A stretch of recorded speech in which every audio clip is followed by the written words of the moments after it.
Hello guys, আসসালামু আলাইকুম। দেখেন কবুতর কিন্তু সকালেও ঠিক ছিল, বাচ্চাকেও খাবার খাওয়াইছে, একদম সব কিছু ঠিক আছে। বিকাল হতে হতে কবুতরটার অবস্থা খারাপ দেখা যায়, আর পরের দিন সকালে দেখা যায় যে কবুতরটা মারা গেছে। এই বিষয়টি নিয়ে একজন ভাই কমেন্ট করেছে, ওনার কাছে ঘটনাটা হয়েছে।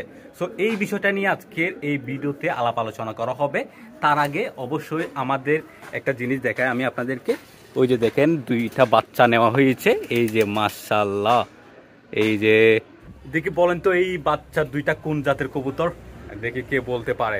আর এই বাচ্চা দুইটা আমি এখনো ফার্মে রিলিজ করি নাই, কারণ কিছুদিন আগে নেওয়া হয়েছে, দেওয়ানহাট থেকে নেওয়া হয়েছে। সো এইটার একটা ভিডিও আসবে, এই ভিডিওর পরের ভিডিওটা পেয়ে যাবেন অবশ্যই, ওটা রেডি করা হচ্ছে। ওকে, কবুতরকে খাবারগুলো দিয়ে ফেলে একটু। ও ও ও ও ও ওকে গাইস, আমাদের কবুতরের কিছু বাচ্চা আছে, এগুলো দেখাই আমি আপনাদেরকে। এই যে দেখতে পাচ্ছেন এইদিকে, এই জোড়াটা ডিম দিবে, যার কারণে মাদিকে এখান থেকে বের হতে দিচ্ছে না, আর মাদিটাও তেমন উঠতে পারতেছে না যেহেতু ডিম আছে। সো তাদেরকে খাবার কিন্তু এখানেই দিতে হবে, আমি এখানেই দিচ্ছি। কালকে দিয়েছিলাম, কে ফেলছে, আজকে আবার দেওয়া হবে। আর আমাদের কিছু বাচ্চা আছে, এগুলো দেখাই আমি আপনাদেরকে। ওফ, এই যে একটা বাচ্চা এখানে। ওকে, এটা খাওয়ার জন্য সেল করে দেওয়া হবে। আর এদিকে দেখেন, এগুলা হচ্ছে আমাদের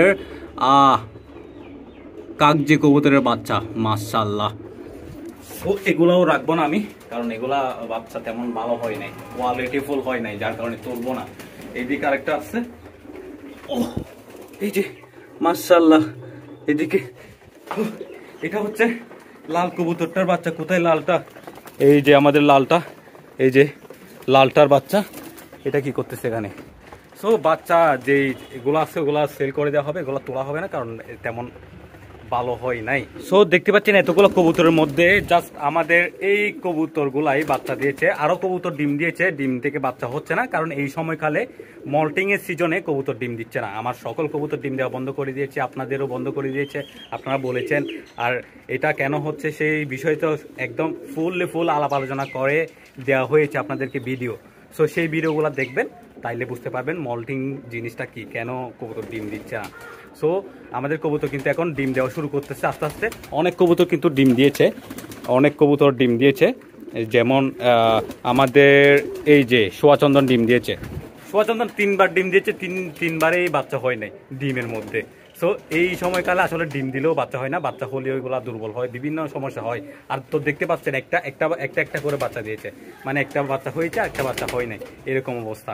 সো মল্টিংয়ের সিজনে ভালো মানের খাবার দিবেন, ভালো করে যত্ন নেবেন, আস্তে আস্তে কবুতরগুলো ডিম দেওয়া শুরু করবে। অনেকেই কমেন্ট করতেছেন কবুতর 3 মাস হয়ে যাচ্ছে ডিম দিচ্ছে না। সো এইগুলো আসলে আস্তে আস্তে কবুতরগুলার যখন পালকগুলা সবগুলা জড়িয়ে যখন আবার নতুন পালক গজাবে, তখনই কিন্তু ডিম দেওয়া আস্তে আস্তে শুরু করবে। এগুলা সময় লাগে। সো এই সময়কালে অবশ্যই ভালো ভালো মানের খাবার দিবেন, সেক্ষেত্রে কবুতর আনন্দিত থাকলে আবার ডিম দেওয়া শুরু করবে, বাচ্চাও হবে। ক্যালসিয়ামের ওষুধও খাওয়াবেন এই সময় খালে। এই যে দেখেন আমাদের বাচ্চাগুলা কিন্তু এই যে মাশাআল্লাহ আস্তে আস্তে বড় হয়ে যাচ্ছে, ডাকাডাকি শুরু করতেছে। এটা এখনো তেমন হয় নাই, ওইটা কিন্তু ফুল অ্যাডাল্ট হয়ে গেছে, ডাকাডাকি শুরু করে, অনেক বেশি ডাকাডাকি করে। আচ্ছা যাই হোক, এগুলো বাচ্চা নিয়েছিলাম দেওয়ানহাট থেকে। সো এখন এগুলা বড় হয়ে গেছে আর কি, দেখা যাক কখন জোড়াটা নিয়ে অনেক ডিম বাচ্চা করে, দেখা যাক, দোয়া করবেন অবশ্যই। ওকে, ও এটা দেখতেছেন, হাত থেকে একদম সরতেছে না, মাশাআল্লাহ, হাত থেকে একদম সরতেছে না। ওকে, মাশাআল্লাহ মাশাআল্লাহ।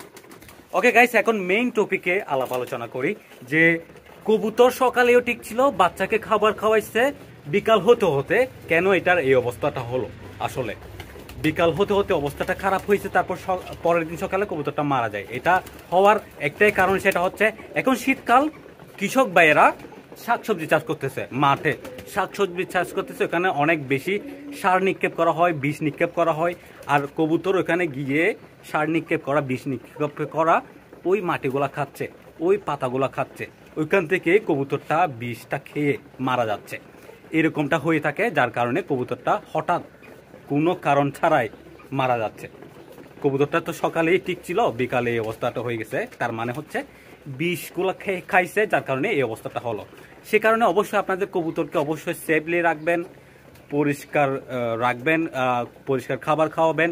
খাবারের মধ্যেও কিন্তু খারাপ কিছু থাকতে পারে। আমি বলি, আমি যে গমটা কিনি, আমরা যে গমটা কিনি, গমের মধ্যে আমি অনেকবার আমি তেলাপোকা মরা পাইছি। তো তেলাপোকা ওইটা বিষের চেয়ে কিন্তু কোনো অংশে কম না। সো এইগুলোর কারণে কিন্তু কবুতর মারা যায়। তারপর মনে করেন এই যে সার নিক্ষেপ করলো, ওইখান থেকে বিষটা খেলো, এখান থেকে কিন্তু কবুতরটা মারা যায়। আমি কেমনে জানি এটা? আমি বলি আপনাদেরকে, আমার এই যে এখানে দেখতে পাচ্ছেন যে ছাদ কৃষি, আমার আম্মু কিন্তু ছাদ কৃষি করে। তো আমার কবুতর আমি যখন বাইরে পালন করি, আমি যখন এখানে কবুতর পালন করতাম বাইরে উন্মুক্ত খোলামেলা, তখন আমার আম্মু কি করে, আমার আম্মুকে আমি ডাইরেক্ট মানা করছিলাম ওইখানে যাতে কোনো রকমের সার নিক্ষেপ না করা হয়। সো আমার আম্মু তো সার নিক্ষেপ করতেছিল না, পরে আবার আমার থেকে লুকাইয়ে সার নিক্ষেপ করছে, কারণ ওই যে গাছগুলা বাড়তেছিল না, যার কারণে সার নিক্ষেপ করে আমার থেকে লুকাইয়ে। উনি কি করে, মাটি কিছু বের করে সারটা এখানে দিয়ে দেয়, তারপর মাটি চাপা দিয়ে দেয় যাতে কবুতর খেতে না পারে। উনি কাজটা করছে আর কি ওনার মতো করে। কবুতর তো খেতে পারবে না, ওখানে ভিতরে মাটি চাপা দিয়ে দেওয়া হয়েছে।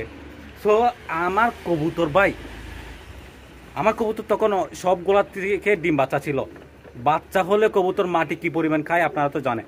সো কবুতর গিয়ে ওখান থেকে মাটিগুলো কুড়ে অনেক মাটি খাইছে, ওখানে বিষ ছিল, সার নিক্ষেপ করা ছিল, সবগুলা খেয়ে আমার কবুতর সব মারা যাচ্ছে, বাচ্চা মারা যাচ্ছে, কবুতর মারা যাচ্ছে। আমি বুঝতে পারতেছিলাম না কেন এটা হচ্ছে। পরে বুঝতে পারি যে ওইখানে সার নিক্ষেপ করা হয়েছে, যেগুলো খেয়ে আমার কবুতর মারা যাচ্ছিল। সো এগুলো বুঝতে হবে আপনাদেরকে। এগুলো আস্তে আস্তে পালন করতে করতে আপনাদের অভিজ্ঞতা হয়ে যাবে, আপনারা বুঝতে পারবেন বিষয়টা। আর আমি তো আছি, আমার অভিজ্ঞতা 10-15 বছরের অভিজ্ঞতা কিন্তু আমি আপনাদেরকে দিচ্ছি, সব সময় প্রতিনিয়ত দিচ্ছি। সো পাশে থাকবেন, ভিডিও দেখবেন সব সময়। দেখা হচ্ছে নেক্সট ভিডিওতে। আসসালামু আলাইকুম। ওহো গাইস, সমাধানটা বলা হয় নাই। সমাধানটা হচ্ছে আপনাদের কবুতরের যেখানে পালন করেন ওইখানে ভালো মানের মাটি বিল থেকে নিয়ে এনে রাখবেন, আর ভালো খাবার দিবেন। সব সময় খাবার দিয়ে রাখবেন না, সকালে কবুতরকে নিজে খাবার দিবেন, এইভাবে চিটিয়ে যতক্ষণ খেতে পারে সে। তারপর তার আশেপাশে খাবার দিয়ে রাখবেন, তারপর মাটি সংগ্রহ করে রাখবেন, গ্রিড দিবেন ভালো করে, যাতে করে সে ওইখানে মাঠে না যায়, বিষগুলা ওইখানে না যায়, ওই রকম ব্যবস্থা করে রাখবেন। আস্তে আস্তে দেখা যাবে যে ওইখানে যাচ্ছে না, কবুতর সেফলি থাকতেছে, তাহলে আপনাদের কবুতর এরকম সেফ থাকবে অবশ্যই। এই যে দেখেন আমি গ্রিড দিয়েছি, কি পরিমাণ কবুতর গ্রিড খাচ্ছে দেখেন। ওইদিকে খাবার আছে, খাবার ফেলেই কিন্তু গ্রিডগুলো খাচ্ছে, আর গ্রিডের জন্য মারামারিও শুরু করতেছে দেখেন। ওই সে একলাই খাবে গ্রিডগুলো সব ওর